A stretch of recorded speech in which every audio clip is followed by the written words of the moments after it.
Welcome to A Journey of Riches, the interview series with the authors. I'm here with Mona Motwani, and we're collaborating on book 11 together in the Journey of Riches series, Finding Inspiration. Now, Mona Motwani is was a human rights lawyer turned entrepreneur, philanthropist, writer, and public speaker. She is also the co-founder of Spark, a non-for-profit that funds grassroots women's organisations and seeks to build a community of young global citizens who are invested in changing patterns of inequality that impact women throughout the world. After having been disabled from late-stage Lyme disease for almost a decade, Mona moved to Asia and found herself a location independent entrepreneur and part of the burgeoning digital nomad community abroad. She launched a wellness brand in 2014, which has featured in Health Magazine, the Australian Financial Review, Headline News Deals, Wirecutter, Buzzfeed, to name just a few. Mona has been featured in San Francisco Magazine and in the Sydney Morning Herald. She also sits on the board of OneProsper, a non-for-profit that funds young girls in India to go to school. Mona is a public speaker, having shared about her career transition, her spiritual growth through extreme hardship, and her inspirational story of overcoming Lyme disease and battling chronic fatigue, PTSD, anxiety, and depression. She's currently writing her first book, and Mona, it's so awesome to be chatting with you this evening. Yeah, thank you for having me. It's my pleasure. And your chapter is, wow, we're on a roller coaster ride of the journey that you've been on. And one of the things that I really appreciate was the background, the key distinction that you're a real go-getter from a very young age. You know, you really wanted to help people. Yeah. And what has been the greatest gift going through the challenge of healing yourself from Lyme's disease?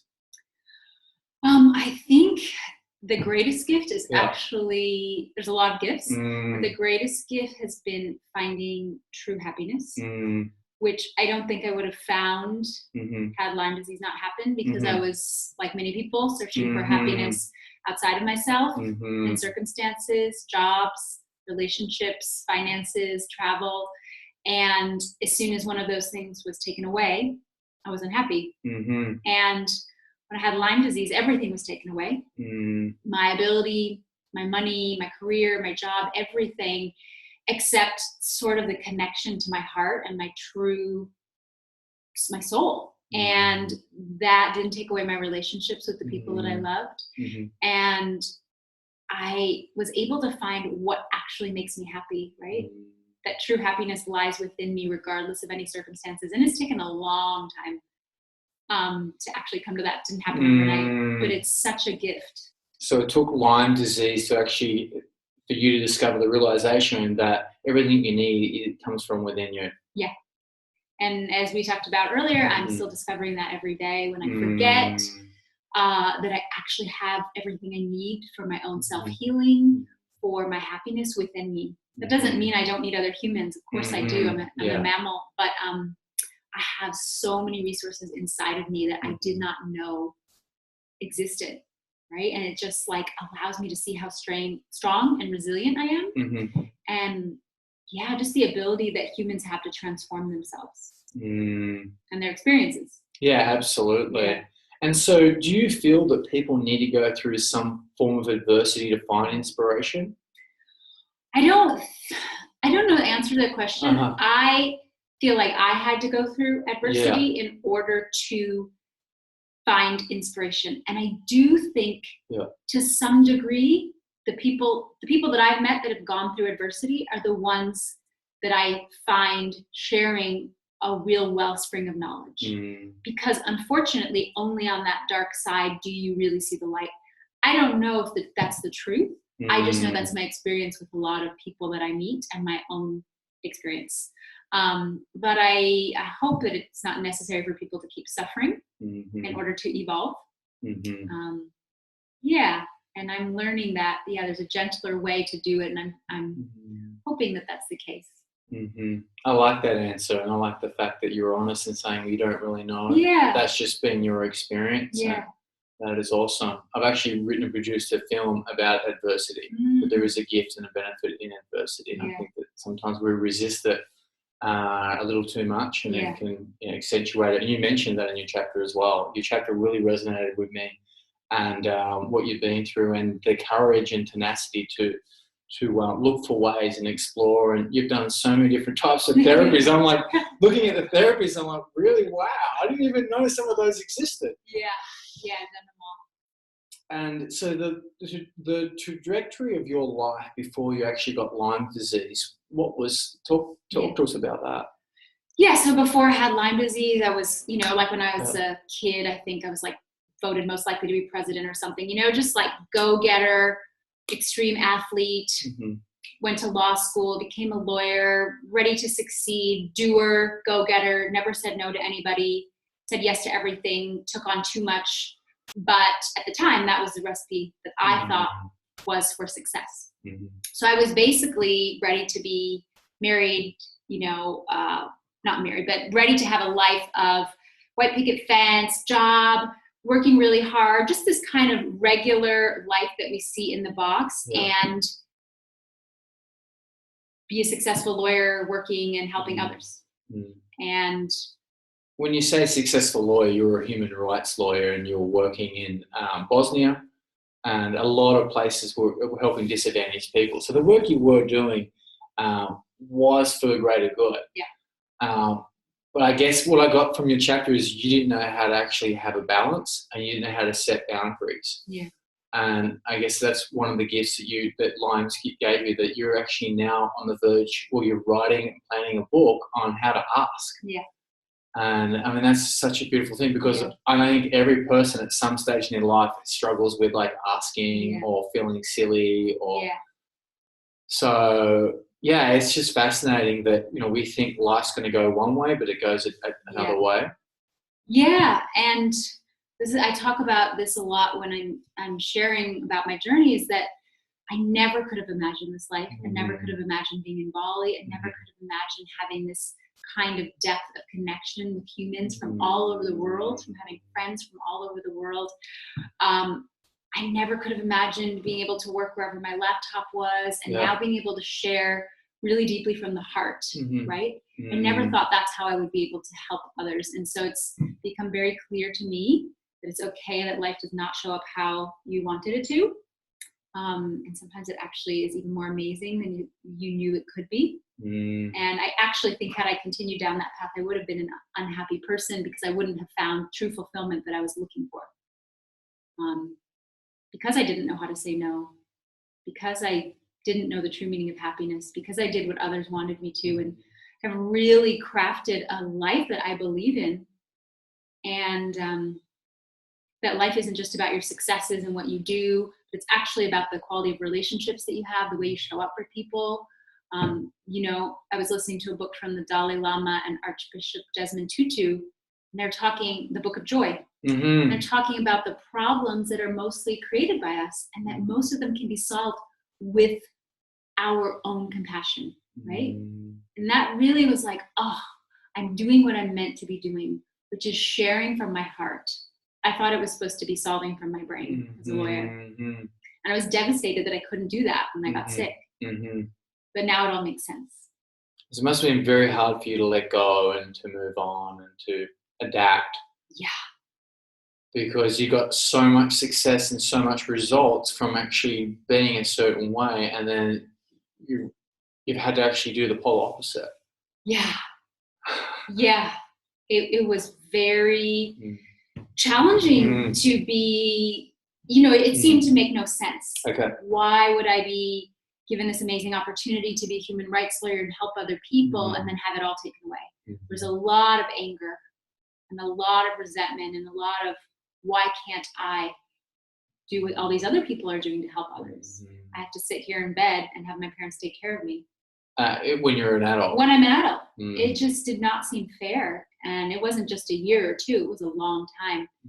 So, but it did take that journey to the underworld to really build this strength of who I am to know how much I can give back, right? But it really meant filling up my cup and learning a lot about my soul journey, which happened in that space of sitting in bed alone, because that's kind of where I convened with my soul.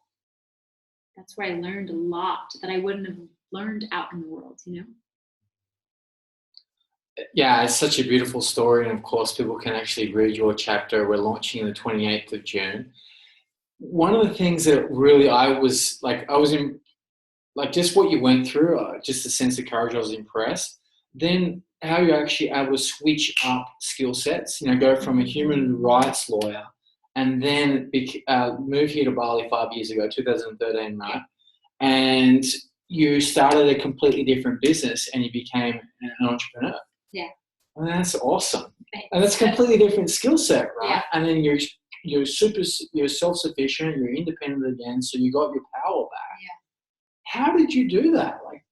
Well, I feel really blessed because the community we live in is filled, right, with location independent entrepreneurs, a community that's like all about sharing resources. And I took a course here that was teaching me how to launch an e-commerce business. And I had friends and support and community through these co-working spaces and this now burgeoning digital nomad community to support me. I mean, I actually launched the business. I was in a hospital bed in Singapore and I was about to get to the closest towards the end of launching and I couldn't do it. And one of my dear friends from my class called me every day and she's like, I'm going to get you to get your business up. It's almost there. You've been working on it. And I'm like, I can't do it. I'm in this hospital bed. So you were just about to quit. I just couldn't go through with it. I couldn't even function. And she's like, I'm going to help you do the basic last steps. And she helped me. So I had all these people and I still have all these people. And so there's a community of support, right? And then you can learn anything. You can learn anything here and you can train, as I've talked to you about neuroplasticity in my chapter, you can learn any skills, right? It just takes practicing that muscle. So I didn't know anything about e-commerce or the digital marketing world or any of this, but I learned it. Yeah, and I'm still learning. That's awesome. Yeah. And you had many mentors. You talk about that, and one of the ones that I actually since looked up some of his work was Dr. Joe Dispenza. Yes. With neuroplasticity and endocrinology, is it? Epigenetics. Epigenetics. And how he healed himself from having an accident and things like that. And now he's gone on to inspire other people to do the same. And what sort of place were you at when you actually discovered that information? I mean, I discovered neuroplasticity actually not too long ago, last year. And I was going through some challenges and it really changed my life. Like really changed my life to know that it's not just, positive thinking, you can change your cells. It's actually, they've shown brain scans and enough evidence from people doing this kind of work that you can change the cells in your body with your thoughts. But it's a lot of work. I do about an hour every day. That's awesome. And the possibility of us to rewire our brains to do anything, including overcoming a disease, it's there. So it's just kind of like science confirming what the spiritual and mystics have always known, and the people who've done meditation for a long time and all this kind of stuff. It's extraordinary. I mean, it's a miracle. You had full-blown Lyme disease. You couldn't leave for weeks. You had suicidal thoughts. You're on all different types of medications. And here you are now, like a survivor. I mean, you're through the other side. It's like incredible. Thanks. Yeah, I think I forget that sometimes. Yeah. That's a huge deal. Yeah, thank you. Yeah. It is a huge deal. I'm like, wow, that doesn't happen to everyone. No. That has it, and you share about a friend, and I won't go into details of people who read your chapter, but not everyone makes it through the other side. They don't. And I guess we forget to congratulate ourselves on all of our little victories. It's not a little victory, but that's a huge one. Yeah. And so what tips or what advice would you give to someone that's is being diagnosed with Lyme disease or has Lyme disease? What sort of advice or tips would you give them? Well, I think there are a lot. You need to be seen by a specialist. Mm-hmm. Most of Western medicine does not understand Lyme disease. I went to regular doctors, the best. Because it took you a long while to get a diagnosis, didn't it? And you were like, speaking on your phone. Yeah. Yeah. And I had false diagnoses, false negatives. Yeah. So you really have to see a specialist. And I have a blog up, and I always answer people's questions happily to assist them. And what I think I'm going to do at some point is write up a little ebook with just information on where people can go, because there's so much to navigate. It's a very complex illness. But as you know, in addition to the medical treatments, and there's holistic treatments that I'm really a big advocate of as well, and ozone and all this stuff, is the mental mind-body piece, which is huge. And I find, and I know a lot of people with Lyme disease have a lot of trauma, and a lot of chronic illness is related to trauma. And all of us have some kind of trauma, but it seems to be heavily inundated in people who have Lyme disease. And so I just always advocate looking at the mind-body piece, at the emotional piece. That was really, for me, the biggest piece of why everything worked, right? Because I went deep inside and looked at a lot of that stuff, and I'm still doing it. I'm not done with my journey. I'm a human being. Of course, yeah. I'm always looking there. As long as you've got a heartbeat, then you're going to have dharma or challenges to face. Yeah. And, I guess choosing your challenges now in your own adversity. Yeah. So I'm intrigued, because not every day you meet someone who's actually cured themselves from a disease that actually hasn't been around for that long. People don't know a lot about it. Knowing what you know now, what would you do? What would you have done differently? Oh gosh, that's easy. I would have not fought so much. I was a trained lawyer. My mom's a scientist. My dad's an engineer. This is all about rational thinking. How do you figure out? Where's the evidence? How do you get your way out of this? Where's the research? Yeah, and so this drove me crazy because I did all the research. I knew everything about every treatment possible under the sun. I read all the books, all the journals, and still I was sick. Because, as I say in the chapter, that when you're fighting something, that's really what they say in the US, fight a disease, you can win it. And there's a way in which people don't allow a sense of surrender. And that doesn't mean, let this disease kill me. It means have some presence, because that adversity is there to show you something. Like you talked about, adversity has a gift. And if you're quickly just trying to get it out of the way and fix it, which is what I was trying to do, and most people would try to do with any health challenge, there's also a way in which to just really have like a sense of surrender. And I spent all my waking hours researching it, which, as I learned now from neuroplasticity, the more you think and talk about something, the more it creates in your existence. So my mom told me, please get off those Lyme disease support groups. And I'm like, no, those are the only people who understand me. But the more I did it, the more I got myself into a fit of, oh my gosh, I have this, oh my gosh, this. So I didn't really give myself a rest, right? Because I was on a mission to fix. And I really wish that I had surrendered a bit more. Maybe the journey would have been shorter. I don't know. So yeah, because I thought everything and I reacted. And now when something comes up, there's like almost a welcoming. Oh, all right. I'm in excruciating pain right now. I'm gonna be with myself and sit here and tend to this pain like a little child instead of beating it and trying to fix it. And it has transformed me from having a life of complete suffering to not suffering. So I can have physical pain and illness and not suffer. I can be joyful because I'm allowing things and not letting them wash over me, but giving them some space to breathe and also looking at the solutions. I didn't do that for most of my journey. Until the end. Wow. And it's hard. Yeah, I can only imagine. It's not logical. So it's counterintuitive. Yeah. You gotta let it consume you. Yeah. Embrace it. It's right. They say the only way out is through. Uh-huh. Right? You really have to let it through you. You can have I can have a cognitive understanding of that, but not, I mean, that's, yeah. I know. I honestly feel like only in the last year have I been able to let something wash through me, and then it literally has no hold on me anymore. But it's and I've read about it, but like you said, to actually embody it and practice it is hard. But I was forced to, and I feel like, thank you for this gift, because my life is now less suffering, no matter what happens. This is actually the biggest gift. You asked me the question. This is the biggest gift, right? This present moment. This present moment awareness, because this reduces suffering. There's what actually happened, and then what you make of what actually happened. The meaning that we give it. Yeah. Okay.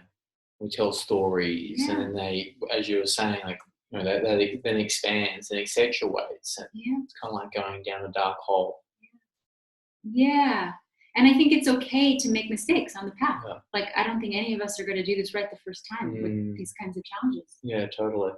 And that's the other thing, like, just, okay, I was doing the best that I could at the time. And now you're speaking at an event in San Fran next month? Yeah, or August, yeah. August. And so you basically inspire women, you empower women that are going through some form of transition or adversity. Yeah. And who else better than speak on that topic than you, right? Thanks. So, yeah. And so tell us a little bit about that. Yeah, so I've been speaking at these a lot here in Bali the last several years at different events, and then I've been doing the Women in Transition Retreat, which is a 7-day program put on by Hubud here, co-working space, and an amazing facilitator, woman who runs it. Yeah. And she's run it in Bali and Poland, and now they're doing San Francisco. And so it's really to allow women who are in transition to get support. Transition with life, transition with career, relationship, any kind of transition. And so I've had the honor of speaking at the last 3 of them. There's many more. And I'll get to do one in San Francisco. And it's really about sharing my journey of accidentally finding myself in a new career as an entrepreneur, not thinking this is how my life would turn up, and going, from a successful lawyer and athlete to bedridden and having to ask for help, then coming out of that and all the things that I've learned. And so there's just a lot of places on the journey that people can relate to, about being faced with something they do not want to face, about feeling alone, about needing to ask for help, about needing to learn a new skill, about being broke, about being devastated emotionally, right? And I don't claim to have all the tools to say, here's how you get through it. I'm just sharing, here's what happened and how I did it. And if any of that resonates with you, wonderful. And I love doing the Women in Transition retreats because we have the most amazing conversations with these women about personal development, about soul growth, about community. And I learn every time I speak, and I feel like I change as well because I'm changing every day. So it feels like my life's work to share my journey with others. And I didn't know that until about a year ago. I was still like, oh my God, I want to be a human rights lawyer. How am I going to help people? And now I know that I can still help people, but a different way, from the heart. Yeah. And of course, your products that you sell also help people. Yeah. Yeah. Yeah, exactly. Tell us a little bit about the products that you sell. Yeah, so I created a patented sleep mask, and it's just this beautiful product that we've created for people to have light-free environment to sleep in, because light interrupts a lot of your deep sleep processes. And so we just created a simple product. It's called Nidra, which is the brand. Nidra means yogic sleep. And so what language? Well, Sanskrit. Sanskrit. Actually, cool. My parents are both from India originally. I really liked the name because for me, I had insomnia the whole time I had Lyme.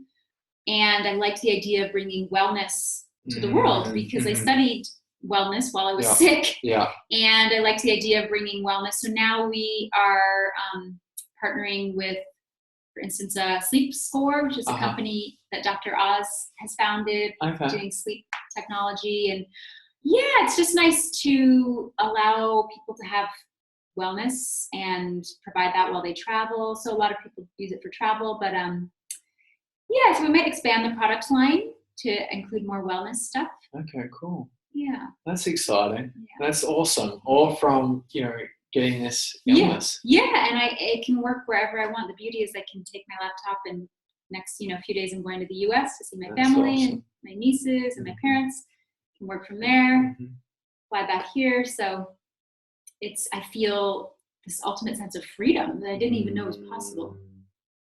Right? It's fantastic. It really is. You're an inspiration. Of course, people can read your chapter in the book that's launching on the 28th of June. It's going to be 99 cents just for 5 days. All the proceeds are going to go to the Bali Street Kids Project, which is, it's an awesome foundation in Denpasar. So they give children a home, they feed them, they clothe them, they give them education. So, yeah, it's a great place. You have to come down sometime. Yeah, I'll definitely come. Yeah, they're great. Yeah, it'd be great to have you do that. And I'm just curious, what is your hope? If there's one or two things, what's your hope that someone would get from your chapter? Oh, my hope that someone would get from my chapter. Yeah. I would hope that they would get that there is no situation in the world that you cannot come out from. That nothing is too dark, too hopeless. That if you're faced with that situation, you actually do have the strength within you. You do have the resilience. You do have the resources around you, even if you don't see them, and the unseen resources to get through it. And I keep learning that. And I used to say, no, I can't do this anymore. I can't. But I really could. And I did. And I just want people to know that there's actually light on the other side of this seemingly dark tunnel. And my tunnel was pretty damn dark, and I almost didn't make it, and probably would have close to taken my life a few times, but I didn't. Suicide was definitely on the forefront of your mind in those dark days. Yeah, and we're not talking like a day or a week, we're talking months, right? Yeah, and Lyme also affects neurologically, right, your brain. So there have been several suicides from Lyme disease, probably dozens, and so it really changes your brain, and you literally don't know what's happening. And it's terrifying. It's terrifying for the people around you. And then, you get out of it. And so you just hope. And another thing I really liked about your chapter was that it was solution oriented, and it wasn't like poor me, woe is me. It's very like you acknowledge it, and it wasn't you share that it was a dark place. But you're also coming from a place of inspiration and solution, and this is a way. There is a way. Yeah, there is a way. And I had a hard time getting my chapter down, so I felt like there was so much I wanted to share. 15,000 words. Yeah. I'm like, what? I feel like there's still so much I want to share, and that's why I'll write my book. But there's so many ways, and sometimes it's just the simplest ways, with like people being able to ask for help, right? Or having the presence of another being. Like these simple things radically transform our lives. It's happened for me that I've had these people and supports, and now I feel sometimes I have to read my story to remember if I'm having a hard time. Oh, right. You can get through this, right? Because you forget in the moment. Yeah, true. Awesome. It's a very inspiring story. And also there is one thing that people don't really know about you, and I want to bring the camera a little bit closer, is that you're amazing at doing accents, like incredible accents. Can you bring out your Russian friend? Oh gosh, okay. Can I read something? Oh, my Indian friend? Okay, or the English. Do you want to what accent would you like to do? Let's do, so, John, it is very nice to be here today with you. I'm having such a beautiful time in this beautiful home of my beautiful home here in Bali. Oh, fantastic. Yes, I'm very good. Very grateful. I'm from Bombay. What part of India are you from? Oh, I'm from Pune. Oh, Pune. Yes. Near Bombay. Yes. Very beautiful place.